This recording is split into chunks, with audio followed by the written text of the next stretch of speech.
Guys, I hope you enjoy this classic show from the archive. It's one of my favorite shows. UTR Is God. It's all about UTR and the rating system and how it's become part of the fabric of tennis players' life.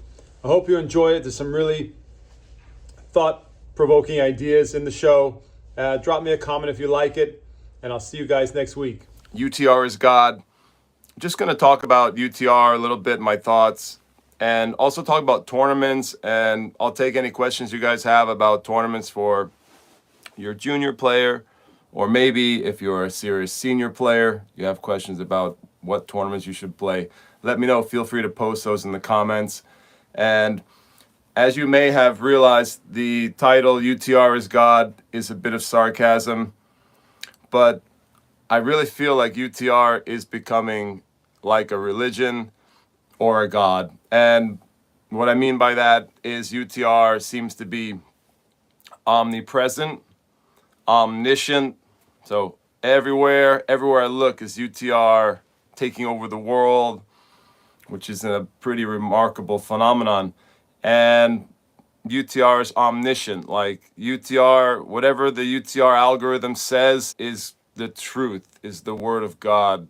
That's how I feel a lot of juniors and parents see UTR as the oracle, the ultimate truth. And I think it's fascinating because we live in a world that's driven by technology, and UTR is basically an algorithm. I'm not sure the history of how it was created, but I'm sure it's an interesting story. I don't know if there's an actual programmer behind it, or if the guys who started UTR went to a programmer with the idea, the concept of rating players worldwide, or if it was actually someone with a programming background. But I'm kind of into tech. I'm into like what's happening with programming and software. And this is just another example where technology has become integrated into our lives and changed our lives. You can think of social media or different computer technologies doing that. And this algorithm has become part of the fabric of people's tennis lives and tennis identities in a remarkable way. It's tremendous, the growth of UTR. I'm not sure the exact start date, but let's say in the last 10 years. I remember when less than 10 years ago, maybe 7 years ago, I was still playing some pro circuit events in the summer, and that was just the beginning of UTR. I'm thinking back to like 2015, and I didn't even really think about UTR back then. I was just playing some tournaments in the summer, traveling a little bit, and then some of those tournaments were getting picked up on my UTR account. I mean, I had an account, but it wasn't like a serious thing that I checked, and some of those results started propagating on the UTR system, and I didn't really pay that much attention to it. But let's say in the last 7 or 8 years, wow, what an incredible growth from UTR. And I feel it from my students. I feel it from parents. Parents can get obsessed with UTR. That's something, if you're a parent, we have a lot of parents who listen to this show. You've got to watch out for that and make sure the obsession with UTR doesn't affect your child's development in a negative way. And for children, I'm concerned about children and how so many kids are obsessed with apps on their phone, and this is just another app. Basically, UTR is appified your rating, or your basically your rank people around the world. They call it a rating, but I'll just use those words a little interchangeably. But kids have the app, and it's like a number that fluctuates, and it's addicting for young children. And they can get obsessed with it, I think, in a very unhealthy way, and it can affect the choices in terms of tennis development, especially elite tennis development. So I'd like to talk about some of those issues. I have some concerns. There's some things I like about UTR. I run a UTR club, and I host a lot of UTR tournaments. So I like the flexibility, and I like that it's a little bit more laissez-faire in terms of running tournaments and operating tournaments, as opposed to, let's say, the USDA system, which I think is the tournament system from USDA is pretty broken. Kind of reminds me of what's going on in the Pro Tour, because I think the Pro Tour structure is totally broken, And I think the tournament structure in juniors and pros is all need to be maybe just scrapped and redone in a better way. I think the USDA, we could talk about USDA too if you have any questions about USDA tournaments, but basically it's just a mess. And I think the rise of UTR, we can get into like a number of different topics related to tournaments and UTR, but the rise of UTR in the last, let's say, decade is reminds me of pickleball, like sort of parallels the rise of pickleball. Yeah, I'll answer that question in a minute. Not playing backdraw. That's a big problem. Kids not playing backdraw. I'll get into that in just a moment. But I'm just kind of wrapping here my thoughts about the state of tournaments. Like I'm concerned about the pro tour, the way the way the season is structured, and there's all sorts of issues on the professional tour in terms of the structure, and then on the junior tour, I mean, just everything seems like a mess to me and broken, and then parents have to try to navigate it, and then in the end it's just bad for tennis because we lose players to other sports, and I'm a big tennis fanatic. I love tennis. I've kind of devoted my life to tennis as a player and a coach, and I'd like to see tennis do better in general. But let's talk about some of the issues. So we're talking about UTR. I just had a question pop up about how do you prevent kids from skipping the backdraw? I mean, how do you prevent kids from skipping tournaments altogether? Like, it's a big mess. It's a bunch of what are some of my favorite adjectives? I don't want to use bad language on this program because we have some children who listen. But if you're following my drift, like, this is crazy.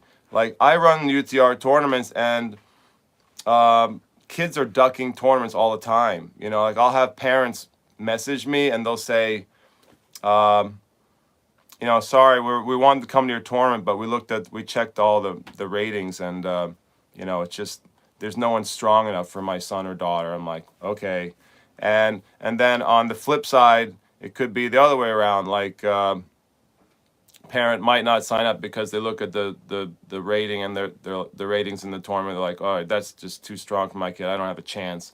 Kids will skip the backdraw. Kids won't want to play the backdraw. I don't think there is a fix to that. I'm sorry. I don't have a brilliant solution to that. I'm just sort of throwing out what I see as a critique and problems. The big problem is kids. I worry about the health of children. I don't think it's healthy for kids to be checking their app every damn minute, see where their UTR is at. I have students who do that, and they can't, it's kind of like they can't stop checking their Instagram. Like, you have Instagram, TikTok, or whatever, God knows whatever apps the kids have, video games, and then they got to check their UTR. I just don't think that is the most healthy thing psychologically for most kids. If I was a kid growing up now, I think it would be a nightmare for me, because I remember, I get nostalgic for the old days where you could check your ranking, maybe once a month, or you'd have to call it. I used to call into the USDA regional office. I was one of the top juniors in New England. I'd check my ranking, see how I was doing. Like every 3 months, I'd call in and say, hey, what's my ranking?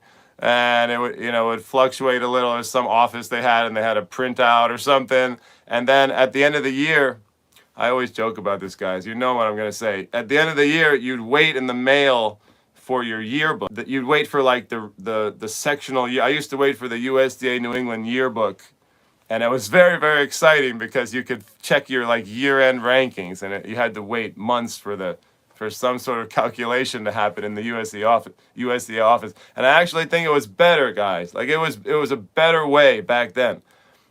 I must be getting old because I start to talk like an old person, you remember the old days when, things were I'm starting to talk like that. I have this nostalgia for the way it was, but I'm not a Luddite. I'm not anti-technology. I really do appreciate the modern world with the advances in technology. I have an appreciation for that, but I think with technology also comes problems. Mo technology, mo problems. Mo money, mo problems. and this is a problem. And I think parents, we have lots of parents and coaches who listen and watch this show. So like, guys, just like, I just want to make you like aware, like it's not totally normal or healthy for a kid to be constantly checking their UTR. It's not healthy. I think it's bad practice for a parent to skip a tournament or to because of who's there, you know. I think you should basically, you should fight anyone on any day. And I think you should probably teach your kids to battle and be a good competitor that way, and not to like skip an event because there may or may not be the right level players. Backdraw is a good example of that. Teach your kid to fight and be a warrior.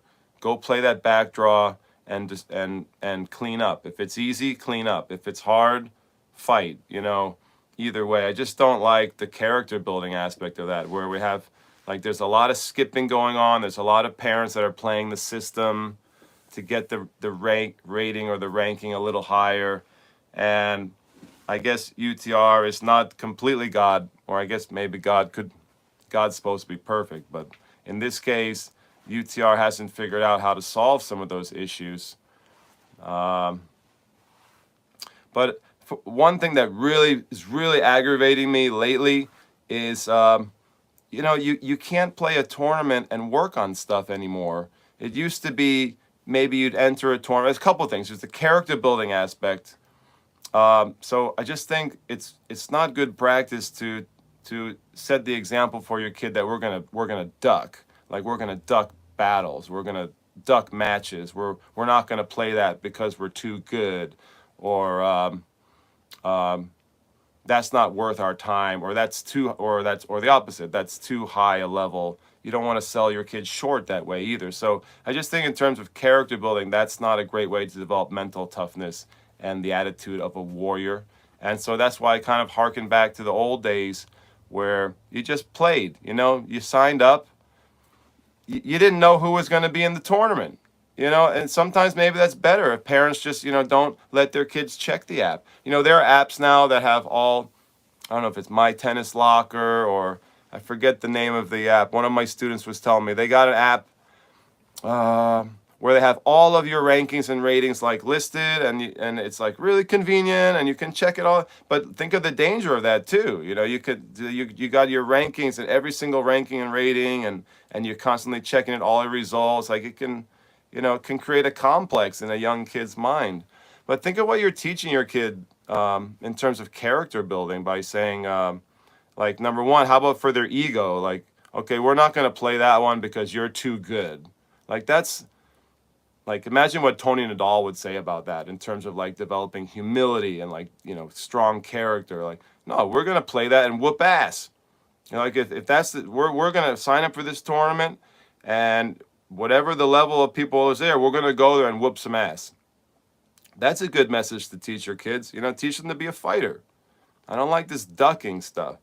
Or you look at a tournament and you look at the players and you tell your kid, no, we'll sort of avoid that. That looks like a tough one. Or you see the players like, and you know your kid's lost to a player before. They're like a little bit higher level UTR, and you're like, no, let's not play that. That might be, you know, that might be a bad loss there or something like that. I think that's a lot of BS, man. You got to go and fight that player. Is there someone in the draw your kid doesn't like, or like this ability to see all the players in the tournament is like really problematic in terms of character building. There's a lot of pitfalls that I think parents and coaches who are running schedules, hopefully coaches, you know, wouldn't, you know, a lot of parents and coaches are doing this. You know, both parents. You'd hope that the coaches have like, you know, maybe they got some like training, like in a course or something about tournament schedule, but there's not much out there for coaches.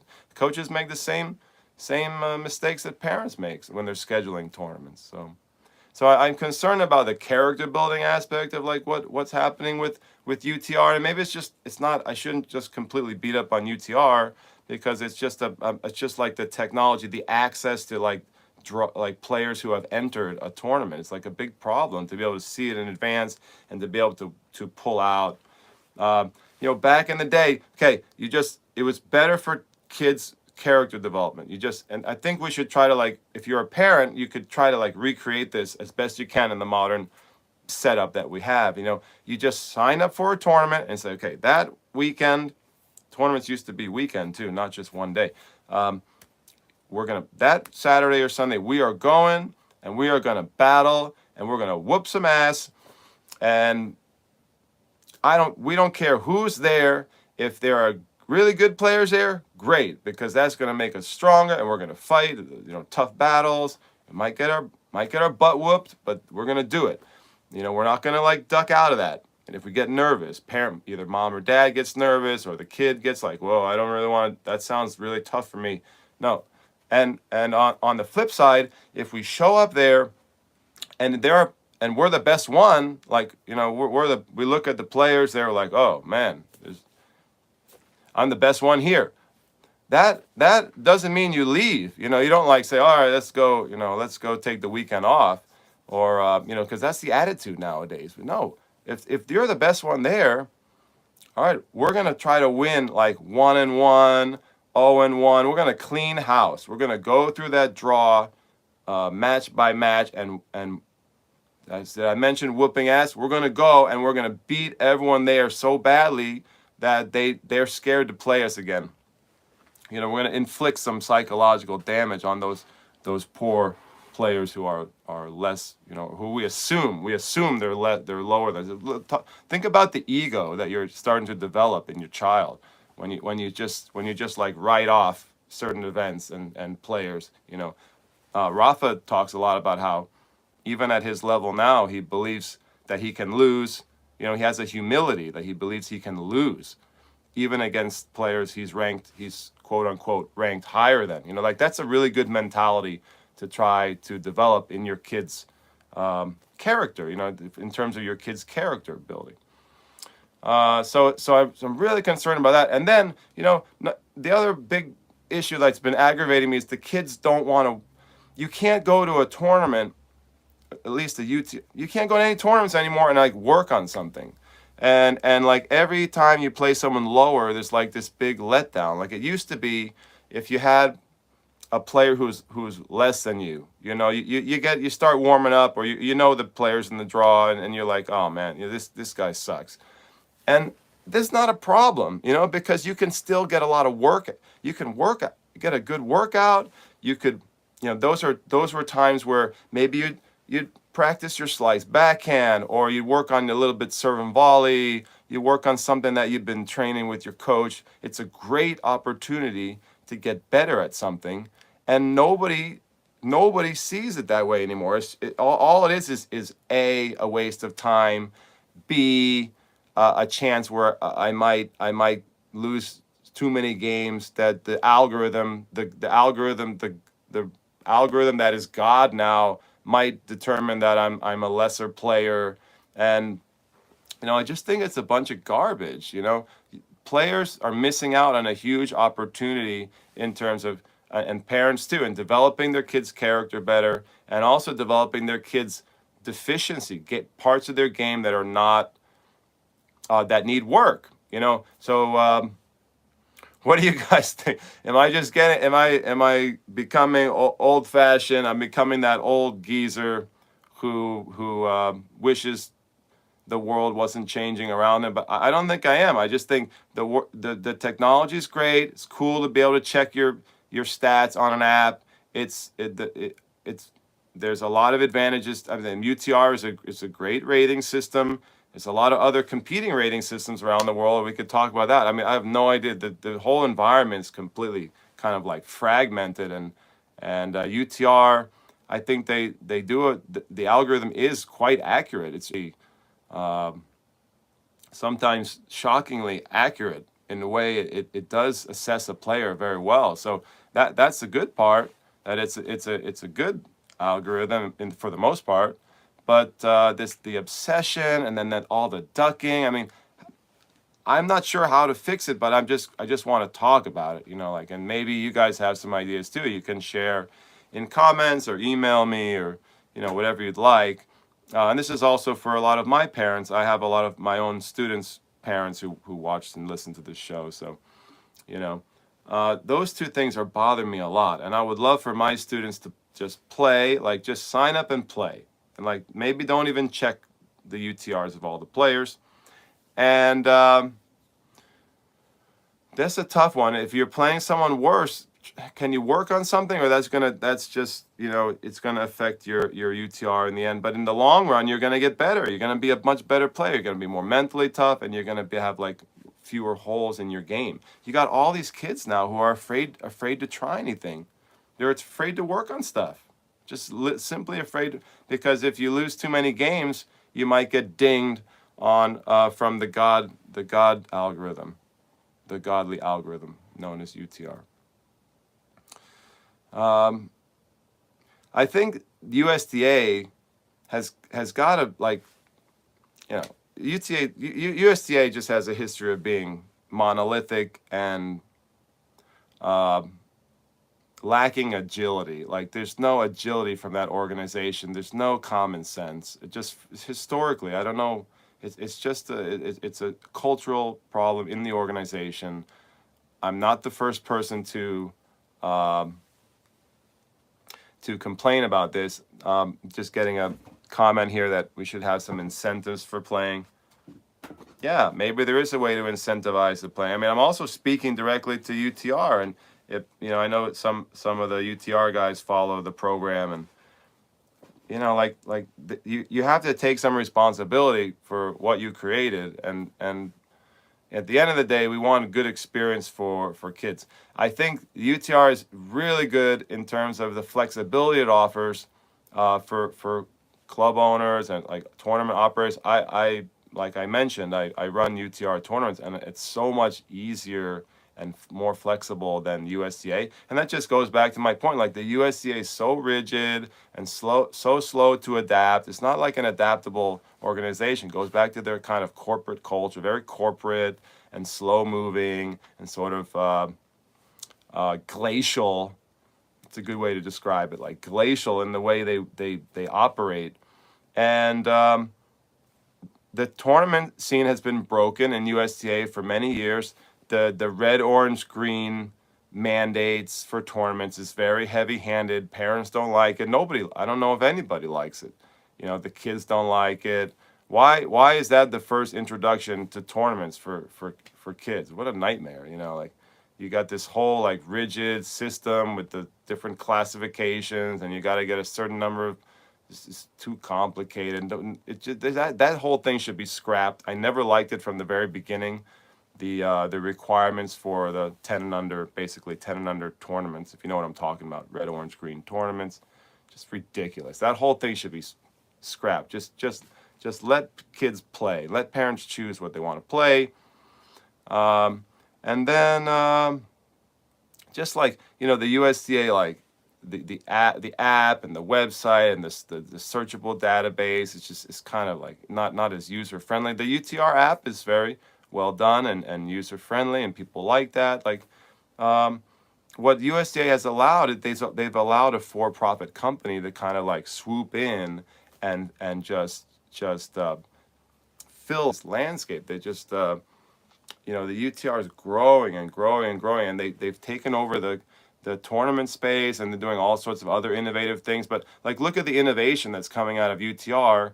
It would have been so much nicer if our national federation could have just, you know, thought outside the box and done something creative and innovative like that. But, you know, of course they didn't. And now you have all this whole fragmented scene where like some kids are playing UTR more, some kids are doing USDA. Now we have the ITFs in the mix with their own rating system, and it's just a mess. It's just chaos. I don't know how it's going to shake out, but now I have lots of parents who ask me, for example, like, what should they play? Like, where do they start?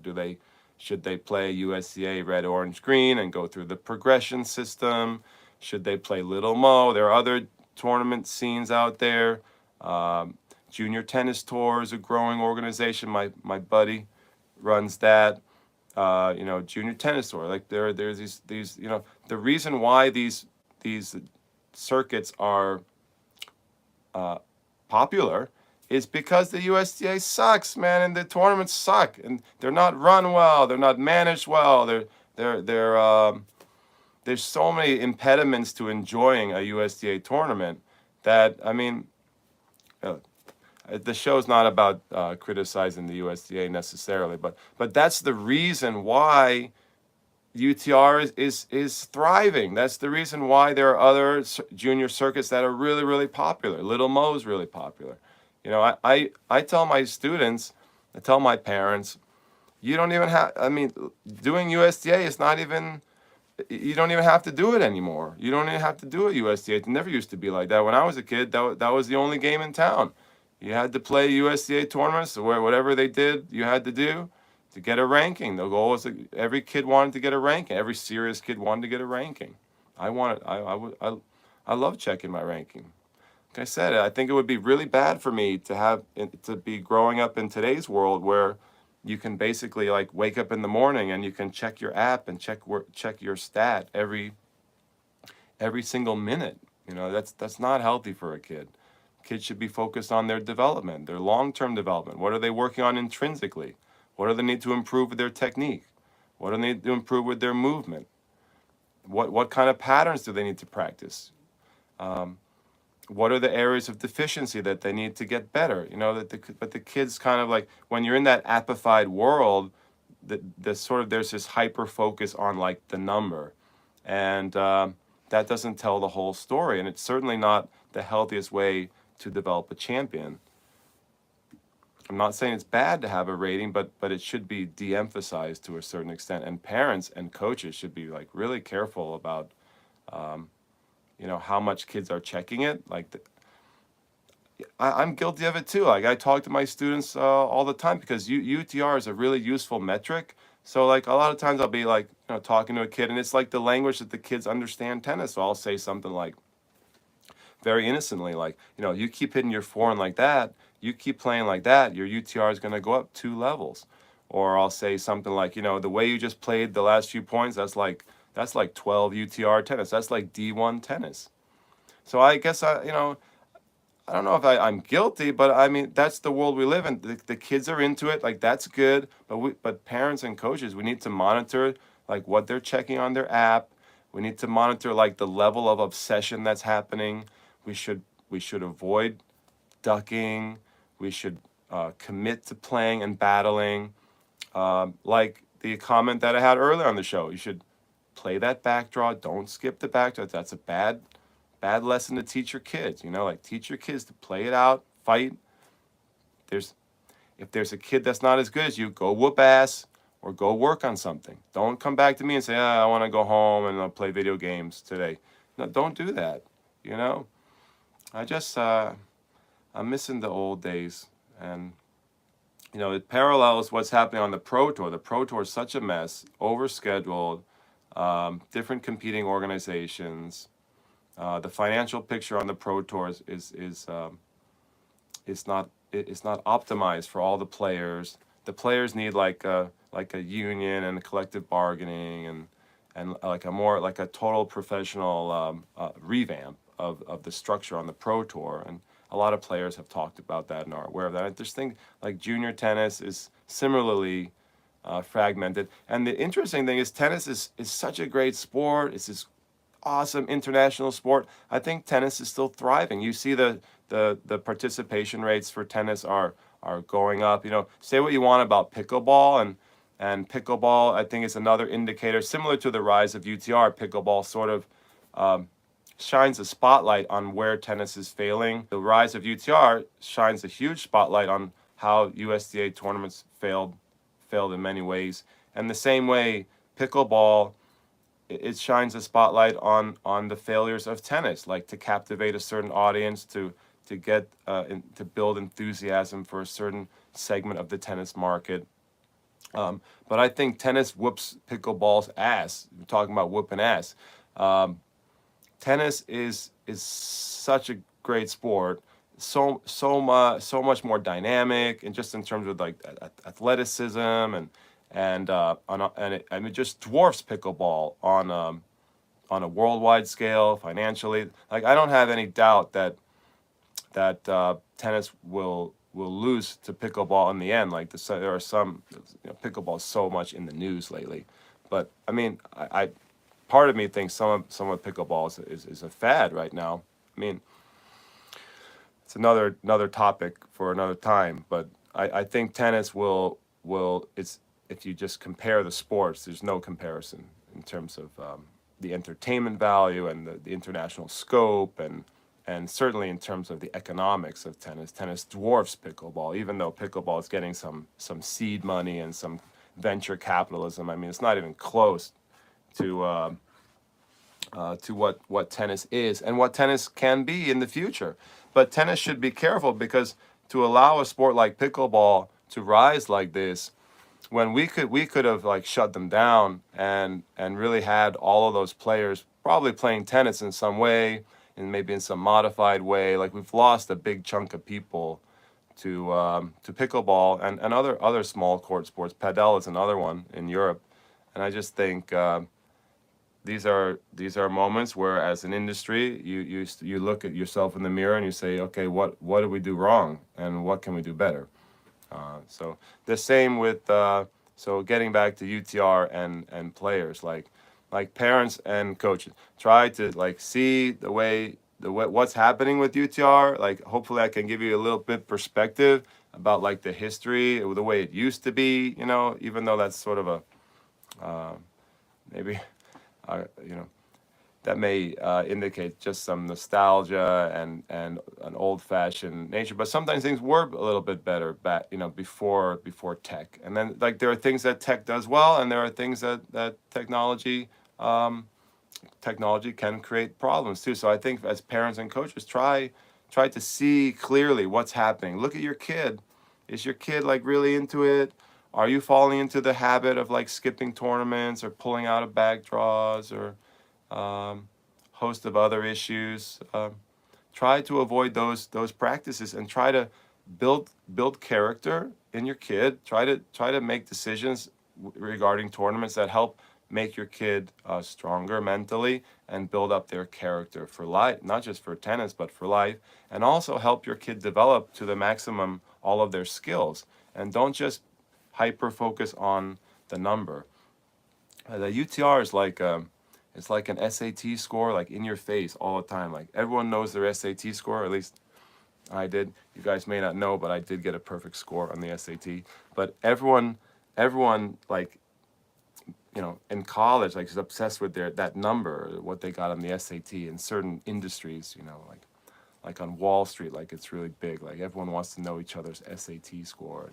And in tennis, like this UTR, it's like magnified right in your face, and you can't and now that it's amplified, you just can't get away from it. Like we're all trapped in the UTR world, and everyone's scared to like lose a certain amount of games or try something different. Like I don't know, I don't think we'll ever get out of that, but we can do the best we can to try to protect our kids from that, and ourselves.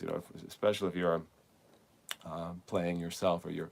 So I think parents and coaches are the ones who need to guard against this. Why is USTA so broken? Like,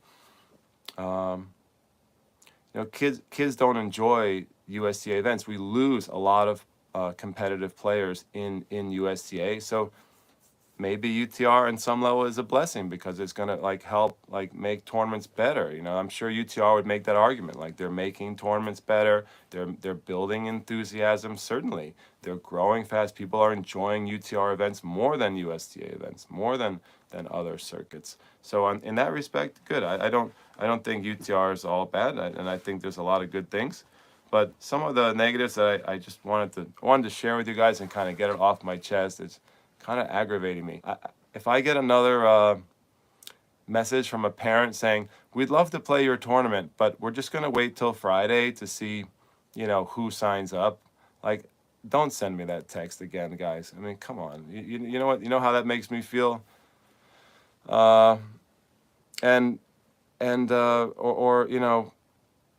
sorry. We checked the website, and we're gonna have to withdraw this weekend because we just don't see we just don't see the level that we want, you know. Or this tournament's just kind of going to be a waste because, you know, my son is a 10 UTR, and the highest rated player is like a 9.8. So we're not going to bother for this event. Sorry, we'll see you next time. Like, are you serious right now? Like, if you need to play a tournament, like if your kid needs competition or to work on something, just come and play. Come on, let's do it. You know. So those are my thoughts on UTR. I've done podcasts on USDA. Let's not, you know, if you have questions about it, let me know. But I'm not gonna go into all the problems with USDA. Oh my God. But we have a low participation rate in tournaments. We have a lot of children who play tournaments in USTA because of like the cheat. I've talked about this ad nauseum. The cheating, you know, there's the kind of inconvenient structure of the tournaments. Here in New York, so many matches are scheduled late at night. You know, what just an overall like really bad customer experience for tennis players. And on that level, UTR is trying to give people a much better customer experience, a much better experience at tournaments. It starts from, right, having that app on your phone is a wonderful thing because that's convenient and it's easy to sign up and it's easy to play events. But so that part, those kind of conveniences from technology are wonderful.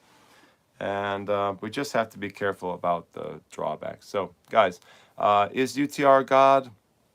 I don't know how we get away from it. It's become, your rating has become sort of an integral part of your identity, your tennis identity. You know, how many times I have a practice and the kids show up and they say, hey man, a new kid shows up, what's your UTR? This is the question of the day, the question of our lifetime. What's your UTR? UTR is your life now. Your rating. Oh, my rating went down. Ooh. Now I'm struggling, or my rating went up. And then, I mean, you need it for college. All the college coaches love it. So what are you gonna do? You know, UTR is so clever to get the coaches on board with it.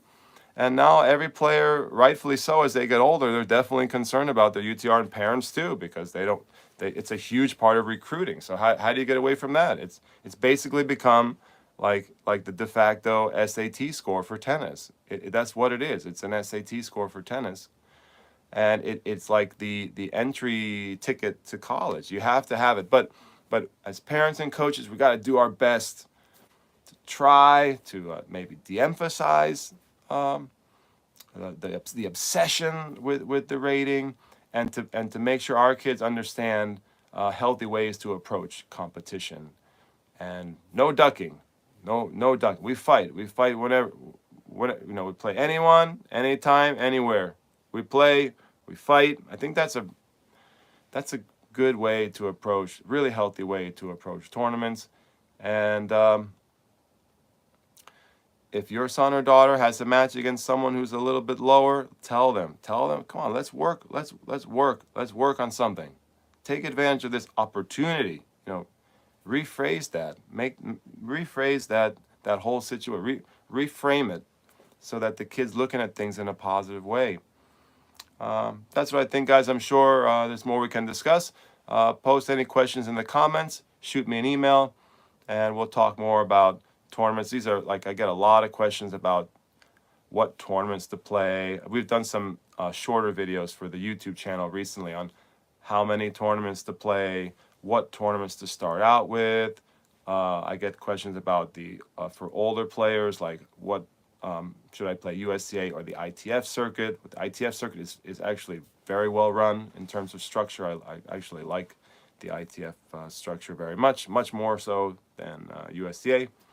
If you have any questions about those types of things, just let me know. And just for anyone out there who's in the industry, maybe a decision maker or an industry stakeholder, like, can we just try to make the tournament experience better for kids, especially like in regards to cheating, better for parents in terms of scheduling and convenience, and can we make the whole tournament experience more fun and maybe less expensive, and just better, and so we can compete with other sports. Because at the end of the day, we want tennis to win against all the other sports, including pickleball, because we need to whoop some ass against pickleball. All right, guys, I will see you guys on the next program. We have a lot of holiday camps coming up. I know a bunch of you are coming up to the club in Vermont to train with me over Christmas. I am not traveling this Christmas, so if you want to come train with me, I am training all through the holidays. And we're also doing summer camp signups now. So if you're coming to the summer camp, we get filled up very fast, guys. We only take about 30 players a week, more or less. And it's our high performance camp in the mountains here in Vermont. If you're starting to think farther ahead into the summer, I would encourage you to sign up soon or contact me to talk about summer camp, because it will be the greatest summer ever. So I will see you guys either on court or in the next program. Take care. God bless.